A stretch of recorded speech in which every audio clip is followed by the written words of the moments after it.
Opera is one of those art forms that brings all the arts together. So there's singing, there's music, there's acting, there's costumes, so that's some of the visual arts, there's staging. There's almost everything in opera. So what we do at Oshawa Opera, it's not always fully staged productions, but we do a lot of concerts. So the one thing that really people are always surprised is that we sing without microphones. So that's the main difference between opera singing and more popular singing. A lot of the misconceptions is that you have to be rich to attend the opera, that you have to know something about the opera, that it's not for everyone, it's only for this pocket of people. And really it isn't. Yes, there are tickets for some concerts and productions in Canada that are quite expensive, but they often go on sale. And really, I always tell people, just go, sit back, and see where it can bring you. The same way that not everybody is born a fan of rock music or jazz, but you know, you can go to a bar, you don't know what to expect, so it's the same thing. I just tell people, go, try it, and see if you like it.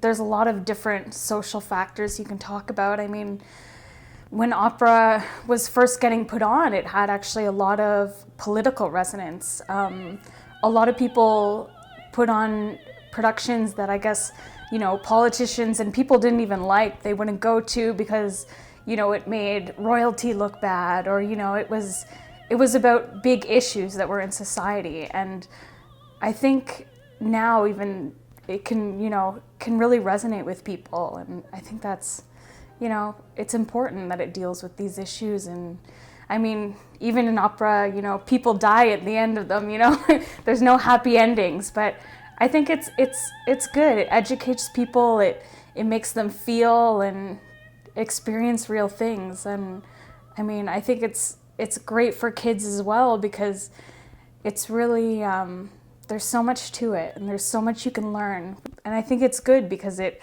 really shows emotion, and that they're able to feel, you know, vulnerable, or they're able to feel angry. And that's something that, you know, they can watch through the singers and see that that's okay. One thing that live arts, and this has not just opera, this any live band, any live music, it connects people. People in the audience sometimes might be dealing with sadness or joy or confusion, and they're not quite sure how to use their words to feel.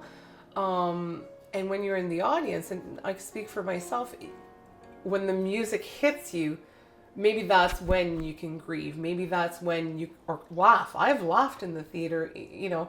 I try not to bother people, but there's that connection. And I don't care how well technology connects us, it's never the same as being in front of a human being or a group of human beings. And opera is about, you know, passionate circumstances. Like, usually it's, you know, life or death, or, you know, someone stealing your wife, or there's so many different things. And, you know, when people are that passionate, they're not sensible. I mean, they're leading with their heart on their sleeve. It's the live frequencies. I'm not a scientific person, but there is a pitch, like music is science, so those vibrations reach us.